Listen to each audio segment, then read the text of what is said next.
Friends, assalamu alaikum. Welcome back to my channel. Ibrahim 360 চ্যানেলের পক্ষ থেকে সবাইকে স্বাগতম। তো প্রতিনিয়ত আমি প্রাইমারি শিক্ষক নিয়োগ ইংরেজি প্রশ্ন সলিউশন করে থাকি।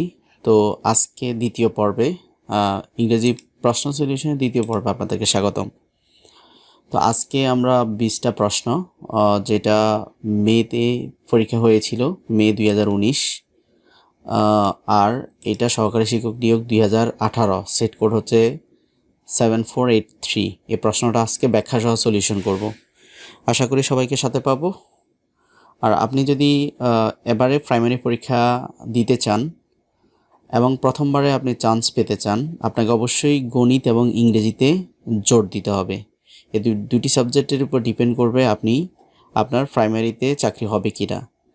তো আশা করি আমার চ্যানেলটির পাশে থাকবেন, সাথে থাকবেন। আমার এখানে আমি বিভিন্ন প্রশ্ন সলিউশন করে থাকি, আর পাশাপাশি আমার অনেকগুলা গ্রামাটিক্যাল আইটেম আপলোড করা আছে। আপনি কন্টেন্টগুলো দেখলে আপনার জন্য হেল্পফুল হবে। Okay, let's begin the lesson. তো প্রথম যে প্রশ্নটা আমরা দেখতে পাচ্ছি সেটা হচ্ছে, mister Atik rather not invest that money in the stock market. তো আমরা জানি যে রেদার কথাটা হয় উড রেদার। ওকে, এটা grammatical, had better, would rather. তাহলে কখনো রেদার শব্দটা যদি থাকে তার সাথে আপনি উড প্লাস রেদার।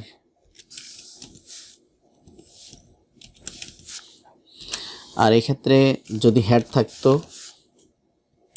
সেক্ষেত্রে আমরা লিখতাম better, had better, would rather. এটা হচ্ছে রুল। তাহলে কারেক্ট হচ্ছে উড।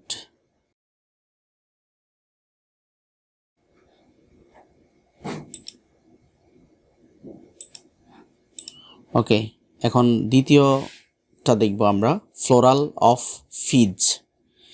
এখন ফিজ মানে কি এটা আপনাকে বুঝতে হবে। মেয়েরা মিল পরে, ঠিক আছে, অর্থাৎ মুখোশ পরে, এটাকে আমরা ফিজ বলে থাকি। তো এই ফিজের বহুবচন হচ্ছে ফিজেস। তো ফিজেস, তো মূল শব্দের সাথে এস বা ইএস যোগ করলে কি হয়? সিঙ্গুলার হয়। যেমন ফিজ, এফি জ্যাড হচ্ছে মূল শব্দ, তো তার সাথে আমরা কি করব? ইএস যোগ করব, ঠিক আছে। ফিজেস সিঙ্গুলার হয়ে গেল। তাহলে আমাদের 4 নাম্বারটা হচ্ছে কারেক্ট।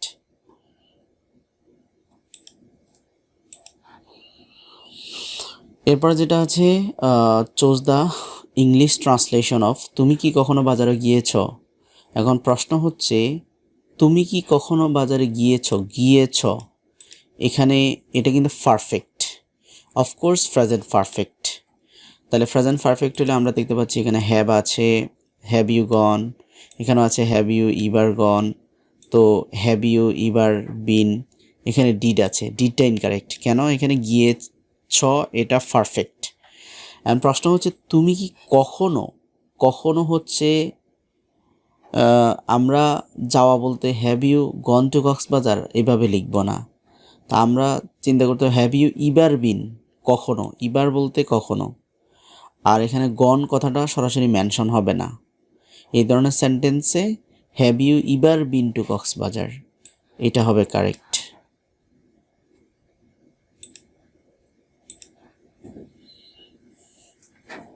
এরপরে যেটা আছে, the person who write and edit dictionaries. যিনি ডিকশনারি এডিট করে অথবা ডিকশনারি সম্পাদন করে, লেখে, তাকে কি বলি? তাকে আমরা লেক্সিকোগ্রাফার বলে থাকি।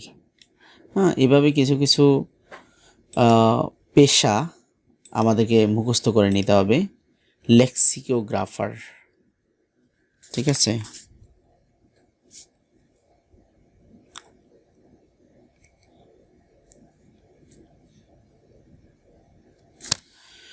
এরপরে যেটা আছে, I have a boat made of wood. Okay, এখানে এই যে মেড অফ, এই কথাটার নিচে আন্ডারলাইন ছিল।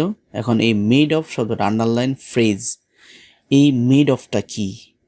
তো এখন দেখেন এখানে আমরা এখন তাহলে কি বুঝতে হবে? ফ্রেজ বুঝতে হবে। তো আমরা জানি যে কম বেশি ইংরেজি গ্রামারে 5 ধরনের ফ্রেজ আছে, বিশেষ করে noun phrase, adjective phrase, adverb phrase, verb phrase, prepositional phrase, conjunctional phrase, আরও নানান ফ্রেজ রয়েছে। তখন প্রশ্ন হচ্ছে বিয়াল ফ্রেজ হবে না, তো এটা প্রেজেন্ট পার্টিসিপল হবে না। প্রেজেন্ট পার্টিসিপল কোনটা? যেটা ভার্বের সাথে আইএনজি যোগ হয়। তো পারফেক্ট পার্টিসিপল কোনটা? পারফেক্ট পার্টিসিপল হচ্ছে, আমি এখানে দিয়ে দিচ্ছি, পারফেক্ট পার্টিসিপল হচ্ছে হ্যাভের সাথে আইএনজি যোগ হবে, হ্যাভিং, তারপরে বা হ্যাভ হ্যাজ হয়ে B3 হবে। তো প্রেজেন্ট পার্টিসিপল হচ্ছে ভার্বের সাথে আইএনজি যোগ হওয়া, যেমন গোয়িং, আইএনজি। আর এটা অ্যাডভার্বিয়াল ফ্রেজ নয়, কারণ এটা কোনো ভার্বকে মডিফাই করে নাই। তো সেক্ষেত্রে আমরা এখানে ধরে নিব ফার্স্ট পার্টিসিপল হচ্ছে যেটা B2, অর্থাৎ ভার্বের ফার্স্ট টেন্স। তো সেক্ষেত্রে আমরা কারেক্ট অ্যান্সার পেয়ে গেছি, এটা হচ্ছে ফার্স্ট পারফেক্ট। এরপর যেটা রয়েছে which one is the correct spelling. Okay, স্পেলিংয়ের ক্ষেত্রে একটু সতর্কতা অবলম্বন করতে হবে। প্রয়োজনে বিগত বছরের যে স্পেলিংগুলো এসেছে এগুলো বেশি বেশি করে প্র্যাকটিস করতে হবে। কোনটা কারেক্ট আমরা একটু জাস্টিফাই করার চেষ্টা করি। প্রথম কথা হচ্ছে IRE, এই জায়গাতে ভুল আছে, এটা ইনকারেক্ট। তারপরে এটাও IRE, এটাও ইনকারেক্ট। এটা IRESSITIBLE,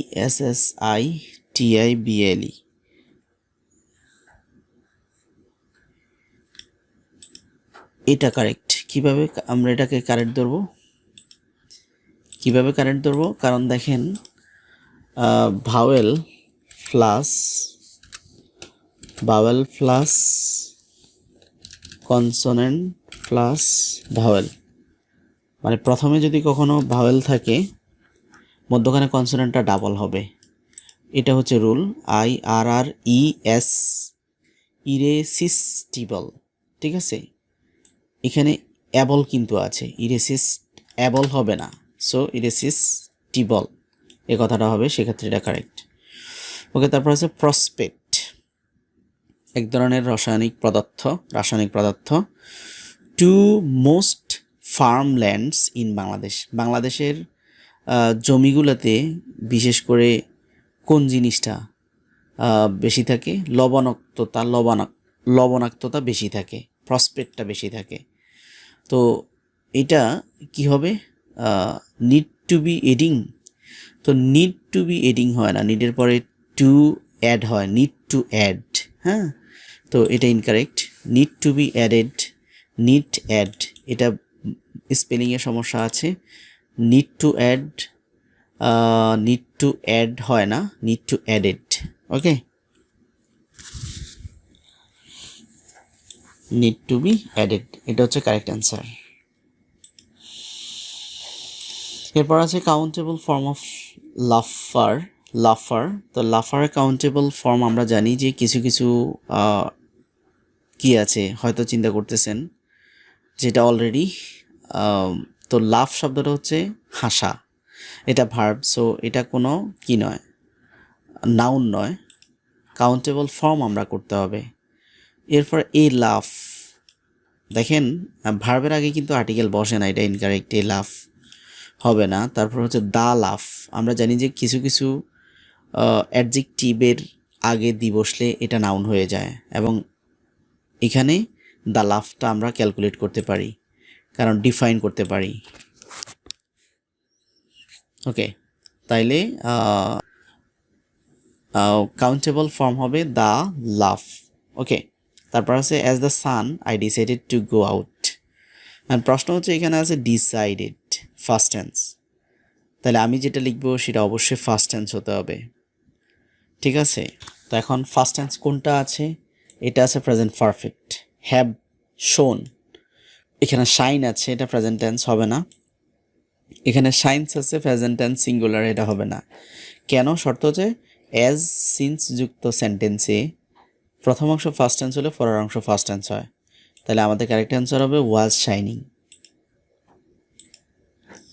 ওকে, তারপরে যেটা আছে he said that he had done the work, the direct speech.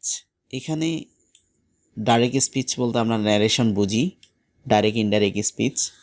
তো কখনো ইনডাইরেক্ট থেকে ডাইরেক্ট, কখনো ডাইরেক্ট থেকে ইনডাইরেক্ট আসে। তো দুইটাই প্র্যাকটিস করতে হবে। যাই হোক, এখানে এই ধরনের সেন্টেন্স আমরা কীভাবে করব? এই ধরনের সেন্টেন্স সাপোজ আমি যখন এটা লিখতে যাব তখন হি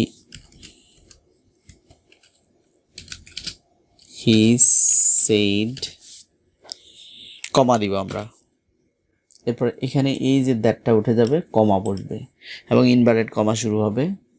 ওকে, তারপর আছে এখানে হির পরিবর্তে আমরা লিখতে হবে আই। ওকে, এরপরে আমরা জানি যে হ্যাড আছে, হ্যাড যদি থাকে সেটা হয়ে যাবে হ্যাভ। আই হ্যাভ এখন ডান দ্য ওয়ার্ক, তো এখানে আমরা ডান দ্য ওয়ার্ক। তো এটা কিভাবে করলাম? কারণ সবসময় মাথায় রাখতে হবে যে এখানে যে থার্ড পারসনটা আছে এটা মূলত এখানে যে সাবজেক্ট আছে সেটা। তো এখানে সে বলল আমি কাজটি করেছি, তো সে বলল আমি কাজটি করেছি, ঠিক আছে। তো এখানে হির পরিবর্তে আমরা আই লিখব, দেন হ্যাডের পরিবর্তে হ্যাভ লিখব, কারণ আমরা জানি যে হ্যাভ হলে হ্যাড হয়, তাহলে হ্যাড হইলে হ্যাভ হবে, ঠিক আছে। আবার এটা আমরা অন্যভাবেও করতে পারি, আমরা। তা আমরা দেখি এই রুলটা আছে কি না। তো এই রুল এখানে কিন্তু নেই, হ্যাড হইলে হ্যাভ হবে, এই রুলটা এখানে নাই। তাহলে আমরা কি করতে পারি? হ্যাড থাকলে, হ্যাড ডান থাকলে আমরা এটাকে ডিড করতে পারি, ডিড লিখতে পারি। ওকে, ডিড দ্য ওয়ার্ক লিখতে পারি। তাহলে এখানে কিন্তু ডিড দ্য ওয়ার্ক রয়েছে, he said he did the work. তো দেখবেন বিকল্প রুল থাকে অনেক সময়, তো যেটা দিয়ে আপনি করতে পারেন। তারপরে অ্যামিয়েবল শব্দের সাথে সঠিক প্রিপোজিশনটা কি হবে? তো অ্যাকচুয়ালি প্রিপোজিশনের বিশাল বহর, এটা মুখস্থ করা ছাড়া উপায় নাই। অ্যাপ্রোপ্রিয়েট প্রিপোজিশন আর বেশি বেশি করে প্র্যাকটিস করতে হবে, নসেট প্রিপোজিশন পারা সম্ভব না। যাই হোক, এখানে দেখতে পাচ্ছেন যে অ্যামিয়েবল শব্দের সাথে প্রিপোজিশন কোনটা হয়? অ্যামিয়েবল উইথ হবে, নমনীয়, অ্যামিয়েবল টু হবে, অ্যামিয়েবল আফটার হবে, নাকি ফর হবে? অ্যামিয়েবল টু, এটা অ্যাপ্রোপ্রিয়েট প্রিপোজিশন। তারপরে কি আছে? Change the voice who is creating this mace. হ্যাঁ, এখন আমরা জানি যে ভয়েস চেঞ্জ করতে হলে হু থাকলে হুর পরিবর্তে আমরা লিখি বাই হোম। বাই হোম লেখার পরে আমাদেরকে অবশ্যই কি লিখতে হয়? বাই হোম লেখার পরে আমাদেরকে লিখতে হবে ভিভার্ব লিখতে হবে। এখানে ইজ আছে, এখানে আমরা ইজ লিখব, এরপর আমরা এখানে অবজেক্টটা লিখে দিব। অবজেক্ট, এখানে অবজেক্ট কোনটা আছে? This mess, by home is this mess. এখন আমরা জানি যে আইএনজির জন্য এখানে আইএনজি রয়েছে, আইএনজির জন্য বিং লিখতে হয়, তাহলে আমরা বিং লিখব। বিং লেখার পরে এখানে ক্রিয়েট আছে, ক্রিয়েটের ফার্স্ট পার্টিসিপল হচ্ছে ক্রিয়েট। বিং যেহেতু আছে তাহলে আমরা ভার্বের ফার্স্ট টেন্স লিখতে হবে, CREATED, ক্রিয়েটেড। তো শেষে অবশ্যই প্রশ্নবোধক দিতে হবে, কারণ ভয়েস চেঞ্জ ইন্টারগেটিভ হলে আমরা অবশ্যই ইন্টারগেটিভ করতে হবে। তো এটা হচ্ছে কারেক্ট অ্যান্সার। তো এটা আমরা খুঁজি এখানে আছে কি না, by home is this match being created. Okay, এটা হচ্ছে correct answer. What is the antonyms of the word unwitting? এখন দেখেন উইটিং, আনউইটিং মানে হচ্ছে উইটিং বলতে এখানে আমরা বুঝি যে ইন্টেনশনাল, তো আনউইটিং মানে হচ্ছে আনইনটেনশনাল। আনইনটেনশনাল বলতে আমরা কি বুঝি? অনিচ্ছাকৃত। ওকে, তো এটা হবে কারেক্ট অ্যান্সার। তারপর হচ্ছে the book treasurer island is, এই ট্রেজারার আইল্যান্ড এটা কার বই? স্টিভেনসন। কিছু কিছু অথরের বই আছে, বিখ্যাত বই, যেমন জন মিল্টনে লিখেছে paradise lost, merchant of Venice লিখেছেন কে? William Shakespeare. তারপর গীতাঞ্জলি গীতাঞ্জলি কে লিখেছেন? রবীন্দ্রনাথ ঠাকুর। এভাবে ফেমাস কিছু বই আছে, সেগুলো পড়ে নিতে হবে। তো এখানে বলছে জেন্ডার থেকে প্রশ্নটা এসেছে। র্যামের স্ত্রীলিঙ্গ কি? তো আমরা জানি বেড়া, র্যাম মানে ভেড়া, তো এটার স্ত্রীলিঙ্গ হচ্ছে ইডব্লিউ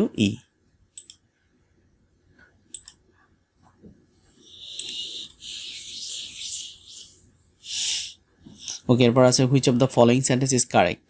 সেন্টেন্স কারেকশন। তো হি ওয়াজ হ্যাং, তো এখানে হ্যাং আছে, এটা ভুল আছে, কারণ ওয়াজের পরে হ্যাং হয় না।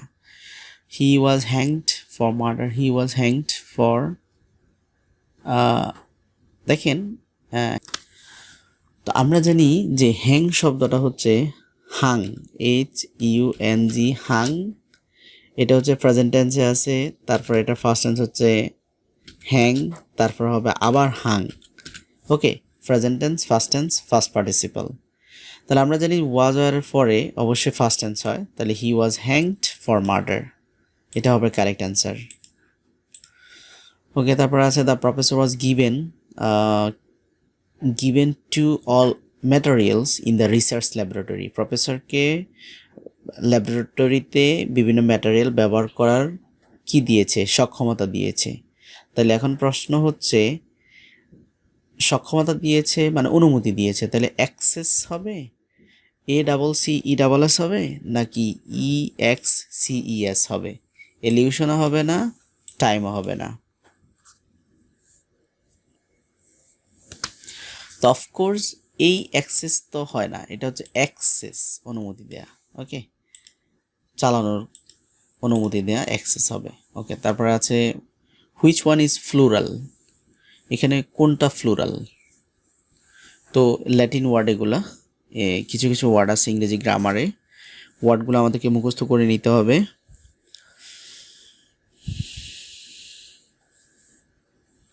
ভার্টেক্স শব্দটা হচ্ছে সিঙ্গুলার, তারপর টার্মিনাস শব্দটা সিঙ্গুলার, ওয়েসিস শব্দটা ফ্লোরাল, ওয়েসিস এটা ফ্লোরাল হচ্ছে ওয়েসেস।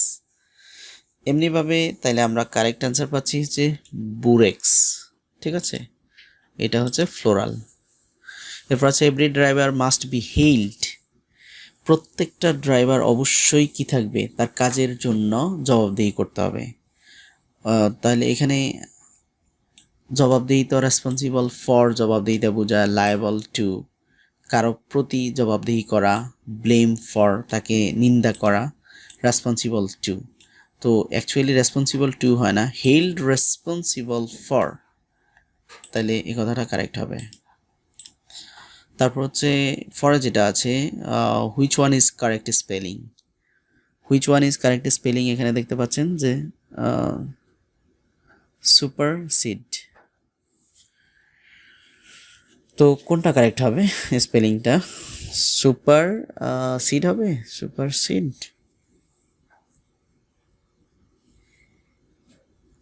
সি দিয়ে শুরু হয় না অ্যাকচুয়ালি। সুপার শব্দটা আপনি যদি আলাদা করেন, দেখেন একটু আলাদা করে দেখেন, সুপারসিড হয় না, তো অ্যাকচুয়ালি শব্দটা হয় সুপার শেড, এটা হবে কারেক্ট অ্যান্সার। তো ঠিক আছে, আজকে পর্যন্ত। আশা করি আগামীকালের কন্টেন্টে আপনাদেরকে পাবো। তা এতক্ষণ সাথে থাকার জন্য ধন্যবাদ। আর আপনি যদি এখনও আমার চ্যানেলটি সাবস্ক্রাইব না করে থাকেন, এখনই সাবস্ক্রাইব করে বেল আইকনটি অন করে দেন, পরবর্তী ভিডিওর নোটিফিকেশন আপনার কাছে অটো চলে যাবে। ঠিক আছে, thank you so much for watching my channel.